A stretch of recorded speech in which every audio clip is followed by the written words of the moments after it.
Hi everybody, and welcome to Everyday Manna. Today we are going to be making a low-carb meal. I know a lot of us are eating low-carb. Maybe you're following the ketogenic diet or keto, or you just want to eat low-carb, or maybe you're a diabetic and want to have some meal ideas to reduce your carb intake. So that's what we're going to do. I always do want to put out the disclaimer that I'm not a dietitian, I'm not a nutritionist. These are just the things that I eat as a person who eats low carb. So we're going to get started with a mini meatloaf with spinach that we're actually going to bake in portion sizes in our muffin tin. To go alongside that, we're going to make some cauliflower mac and cheese, so to speak, cauliflower and cheese. It's instead of the pasta that we can't have, we have macaroni, and honestly, it is delicious, or not macaroni, but cauliflower, and it is delicious. And to go alongside that, as kind of a salad side dish sort of thing, we're going to have a warm bacon coleslaw, and it is delicious, and you will want to eat the whole thing. And honestly, that in itself could be a meal. But we're going to get started with the meatloaves because they need to bake about 30 minutes. In this bowl, I have about a pound or so of, I like 80% for meatloaves and burgers and things like that. So it's 80% ground beef and a couple of tablespoons of tomato paste. Now, a good idea to use up, if you don't use the squeezy tube of tomato paste, if you get the little can, we very rarely ever use that whole can in one recipe. But what you can do is, after you've taken out your couple of tablespoons, take your tablespoon measurer and just put some on wax paper or parchment paper or something on a baking sheet in portions, freeze it. When it's solid, take it off that, put it in a Ziploc bag, and you've got tomato paste ready to go. We're going to mince up some onion. Now, you could use shallot if you wanted to, or even green onion if you wanted to. I don't have either one of those today, so I'm just using part of a regular yellow onion. Now, you want to make sure this is minced pretty fine, and you only want a couple of tablespoons of it, because it's not being sauteed before you put in the meatloaf. And if you wanted to use like an onion powder or something, you could. I just want to mince it up pretty fine. So I'm going to go in here with a sharp knife, and I only want a couple of tablespoons. That's probably plenty. You see how fine that is? That's kind of what you want. If you want to make it even finer, you could take your knife and go over it, or do it in a food processor or a mini chopper. That would work too. Whatever, however you want to do it is fine. Just a couple of tablespoons. You don't want too much because you got a lot of flavor going on. Now, one thing I will say, if you are eating low carb, you know, you got to amp up that flavor, and sometimes that'll come through fat, which is a-okay, it's delicious. But you can add more spices and things like that to amp up the flavor if you want. I think you should do that in any kind of cooking. So this meatloaf has a ton of different flavors going on.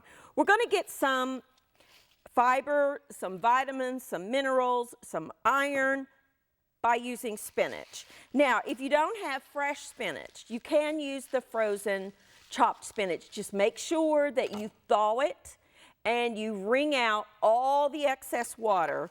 But I just have some fresh today, and you want, oh, I don't know, a cup or so, just a handful, a bunch of fresh spinach. I just bought the baby spinach in the bag, but you can use the bunches that you buy. Spinach cooks down to nothing, so you can use quite a bit, and it's delicious. If you really just don't like spinach, you can leave it out. I love it. I love spinach. Raw, I love it cooked. Don't like it out of the can. I do buy frozen spinach a lot because I think that's one of the best bargains in the grocery store, along with rotisserie chickens. Want to kind of mince it up. You don't want to have big pieces of your spinach, so chop it kind of fine. You just want it to mix throughout the spinach. Great way to get your kids to eat some vegetables, if you chop it fine enough. I think that's probably good.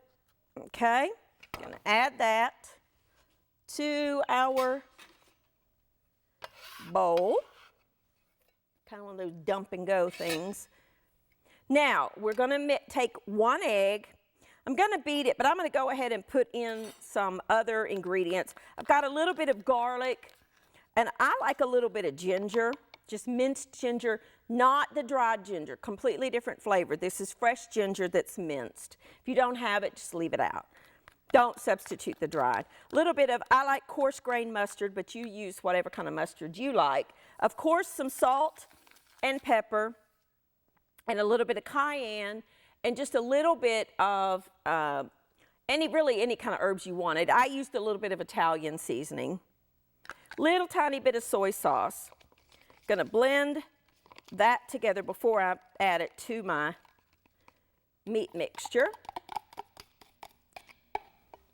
And then to bind it a little bit further and to add a little bit of richness, some almond flour. I would not substitute coconut flour. I find coconut flour really absorbs the liquid too much so in this kind of application. Now we're going to mix it up.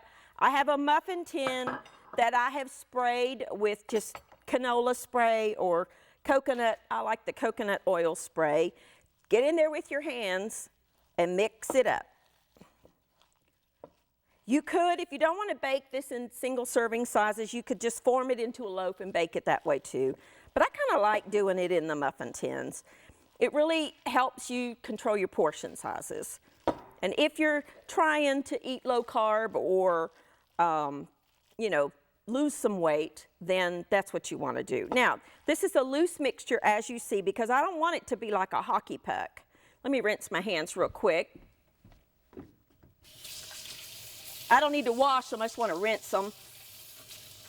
Well, I'll wash them. Want to keep your hands very, very clean when you're working with raw meat. All right. Now, I like to use a scoop. You don't have to, but I think it's easier if you use a scoop and just go in there. And you've got your ready to make meatballs. Or, of course, you can take your hands. But I just think this is easier. Don't overwork your meat mixture, or you will have tough meatballs. Or not meatballs, but meatloaves. But this could be used as meatballs. If you wanted to make them smaller and bake them, you could totally use this as meatballs. Now I've got that one a little bigger. You want them to be about the same size.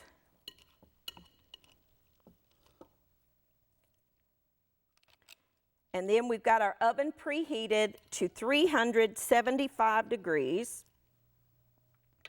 You'll get about 8 servings or so, depending on, you know, how much meat you actually use. Okay.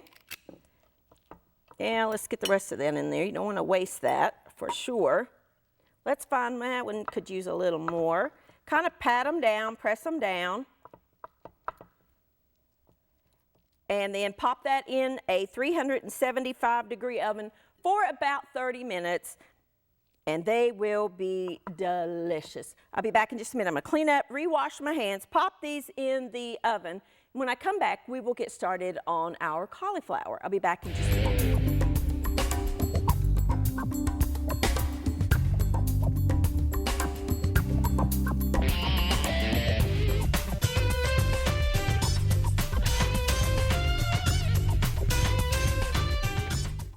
Alrighty now, our meatloaf muffins, if you will, are in the oven, and we're going to get started on our cauliflower and cheese, which is a low-carb substitute, if you will, for macaroni and cheese. But honestly, I think it's delicious. I don't consider it, I guess I should say I like it equally as well as mac and cheese. I don't feel deprived when I eat this. But I like mashed cauliflower, I think, better than mashed potatoes. So cauliflower is a staple if you're eating low carb. It just is. Now this is a whole head of cauliflower that I've washed, rinsed under water, and I have cut into florets about the size like this, as you can see. You know, smaller pieces.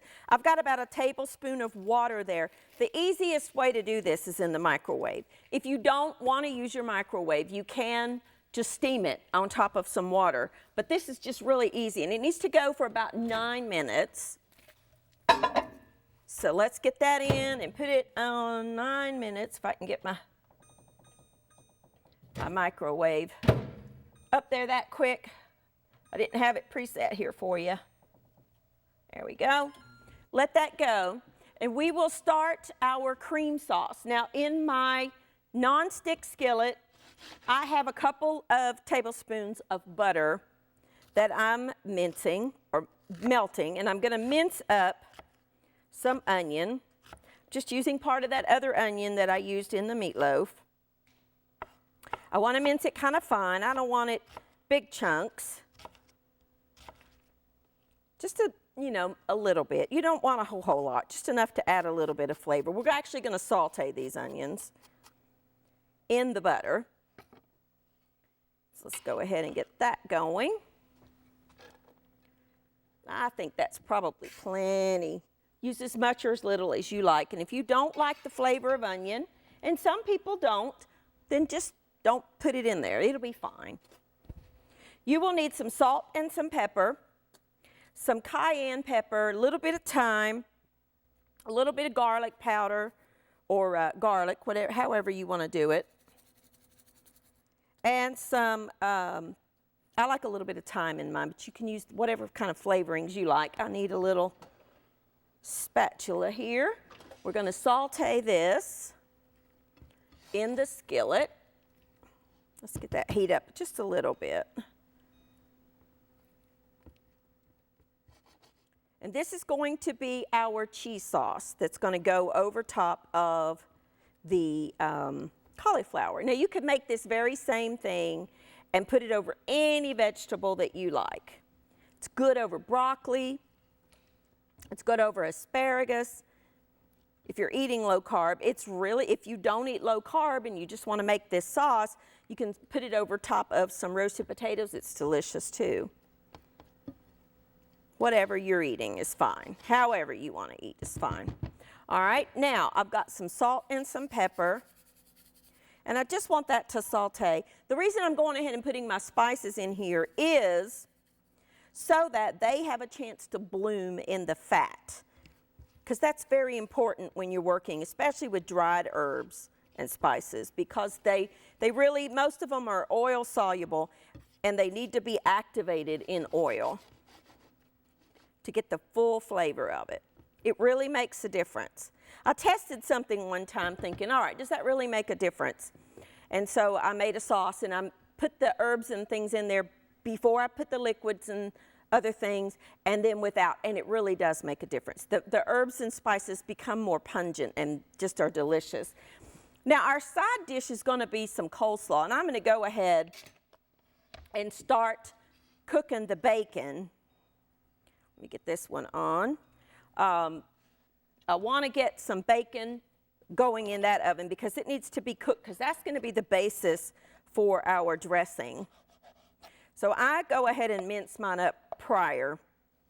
This got a little soft sitting out here. Makes it a little harder to dice. Bacon's a lot easier if it's really cold, but that's okay. I'm just going to mince it up a little bit. If you want to fry it whole and then crumble it, you can. That's fine too. I never put raw meat on my wooden boards. You know that if you watch this program at all. I always use a separate kind of board. This is just one of those, like a hard Corian type, but you stick it in the dishwasher when you're done. I never put raw meats on my wooden boards. I don't know. I just don't. They say it's safe as long as you wash it, but I don't want to take that chance. Just pop that right in that skillet. We're going to brown that. Put this in the sink. Here's a little hint for you when you're cooking. Put your knives that need to be washed on the side of the sink and not down in the sink. I cannot tell you how many times I have cut my fingers trying to, put my hands in soapy water to wash dishes, only to find that there's a knife in there. So always put your knives on the side, never put them down in there. And inevitably, when I forget to do that, I cut myself. All right, that's sauteing nicely. We're going to cook the bacon. And we're going to make our dressing for the bacon. We just let's get another thing here for the bacon. Now, warm coleslaw is one of my favorites, which cabbage is one of my favorite vegetables, if not my favorite vegetable. I love it. And I like it raw, I like it cooked, I like it anyway. But when you just make like a warm coleslaw, especially with a bacon dressing, oh, it's so good. This dressing, by the way, if you want to just make the dressing and put it on a salad, is delicious. Like a spinach salad, ooh, so good. Can add some walnuts to that salad. Add some spinach with some, now traditionally it would have a sliced apple, but if you're eating low carb, you don't want to do that. But you could add some chia seeds or hemp hearts, which I love in a salad. All right, now our onions are sauteed. Now I want to turn this down a little bit. I still want it on, but turned it off there. And you want to add some shredded cheddar cheese. Now you're going to want to watch this so that it does not burn and stick. I like to use this kind of whisk in my pans. And if you want to add a little bit of milk or cream to get it to help melt, you can, but it's not absolutely necessary. You really don't need a whole lot of heat here.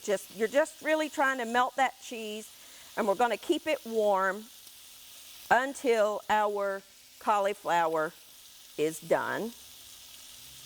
So actually, I'm just going to set that off to the side for just a minute. I'll show you how to finish up the sauce in just a second. Let that go. Now, I want to check my bacon here. I'm going to take a quick break, just clean up. When the cauliflower comes out, I'll show you how to finish that up, and we will make our warm coleslaw. So I'll be back in just a minute.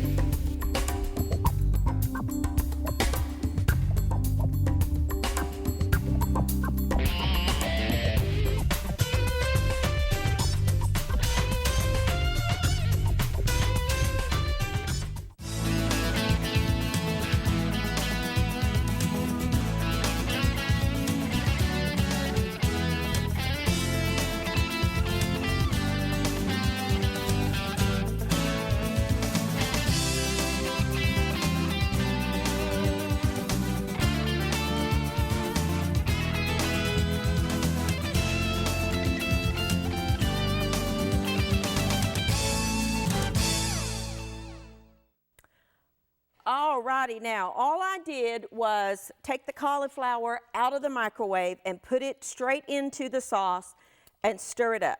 And that's all there is to that. So that just needs to stay warm while we finish our meal.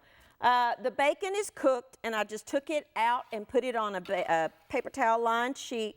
Leave the drippings. Add a couple of tablespoons of minced onion. We want to saute that onion just a little bit. I'm going to cut that down just a hair. I don't want to get grease all over me. And while that's sauteing, let's mix up the rest of our dressing ingredients. I have some apple cider vinegar, some coarse grained mustard,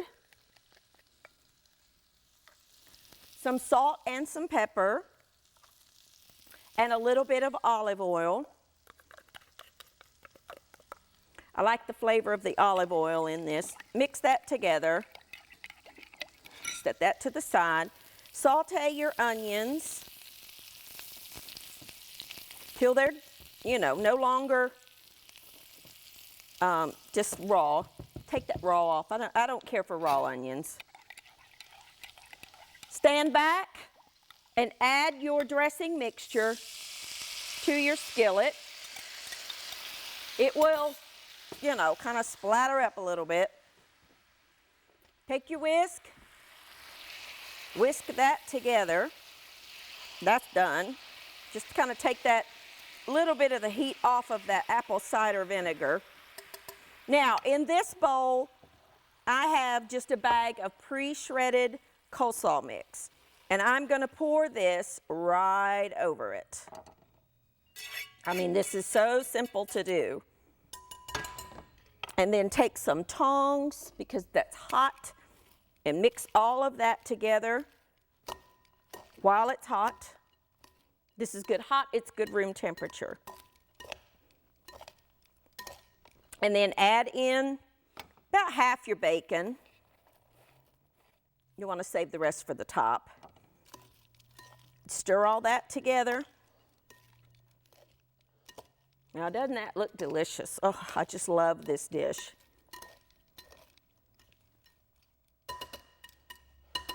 And then put it in your serving dish, however you're going to serve it. We'll do that in a minute. And then add in the rest of your bacon on the top.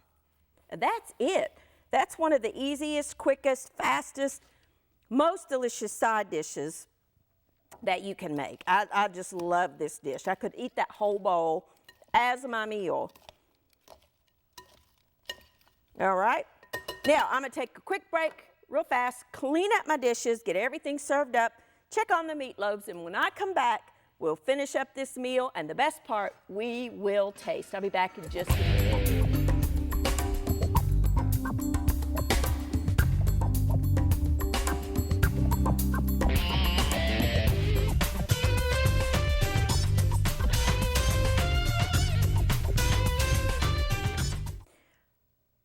Alrighty, now this next step for the meatloaves is optional. They are cooked through, but I like a little bit of a glaze on my meatloaf. If you don't, then you do not have to do this next step. I have some sugar-free ketchup and a spoon that's too big, so let me get a smaller one, get down in. This is just dry mustard, a couple of spoons, that's a half a teaspoon, so probably about a teaspoon and a half because I heaped them up there. And then you will want some brown sugar substitute. Now, I really do like this particular brand, which is Swerve. A couple of tablespoons or so of that, and that's going to caramelize and just make those meatloaves over the top. I put this on all my meatloaves. This is just my favorite little glaze for my meatloaf. Now, if you wanted to make, excuse me, a brown gravy, that would be good too. You want to preheat your oven. Again, after you take them out, either pop it up to like 425 or 450, something like that, or you can put it under the broiler. You just want a little spoonful on each one. Oh, it's going to be so good. It's going to caramelize and brown and just be delicious. Make sure you got enough for everybody before you start spreading like I did.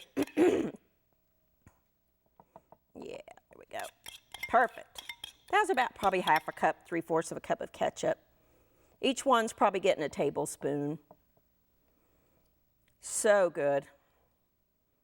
So good. And then put these back in the oven for just a minute, maybe 3-4 minutes, just long enough to get that topping warmed and the brown sugar starts caramelizing. Doesn't take long.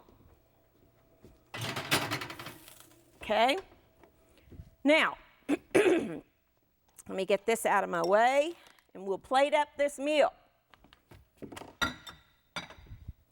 Okay, and again, if you wanted to make like a brown gravy or a sauce or au jus, something like that would be fine, whatever you like. I just like that glaze. Now, here's our slaw.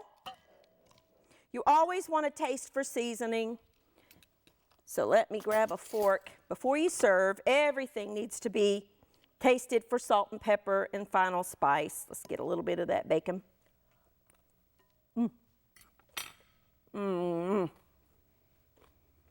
That is so good. And then put that in your serving bowl.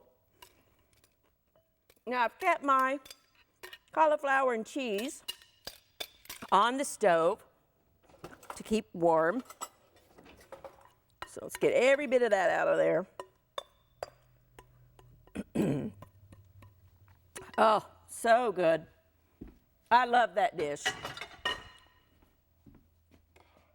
And there's your wonderful warm bacon coleslaw, or just a slaw mix side dish. Goes along with anything and everything. This pan's heavy. Let me get a spoon and get all that out into your bowl that you're going to serve in. If you want to sprinkle it with some extra cheese, you can. If you wanted to put this in a baking dish and then top it with a little bit of crumbled up pork rinds and Parmesan cheese to make like a crumb topping, if you will, and put it under the broiler for just a minute, you totally can.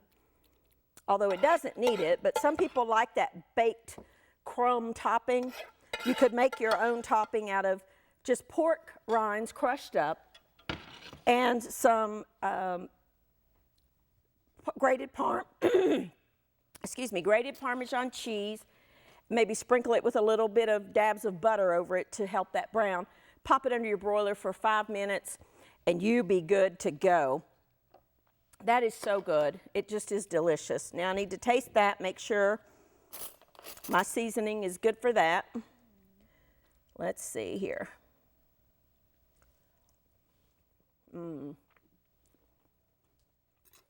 That is so good. That tiny bit of cayenne that we put in, which is about 1/8 of a teaspoon, just kicks that flavor, bumps that flavor up. That's delicious. And if you're eating low carb, you don't have to be deprived. You can make wonderful, delicious food that's low in carbohydrates. Our meatloaves are done. Just takes a couple minutes just to sort of warm that through. They need to sit in this pan for about 4 minutes or so, 3-4 minutes, so that you can take them out without them crumbling apart. They need time to solidify, to get together. So I'm going to leave them in here. I'm not going to serve them on the plate, but that's what they look like done. Let them sit in here for like 5 minutes before you try to take them out. They will reabsorb the juices and they won't fall apart. If I take that out right now, it will crumble. So let them sit for about 5 minutes before you serve. There you go. There's 3 easy, delicious, low carb foods for you to eat any day of the week. You can have this done start to finish in under an hour, 45 minutes really, for your dinner any night of the week. Thank you for joining with me, and I will see you next time on Everyday Manna.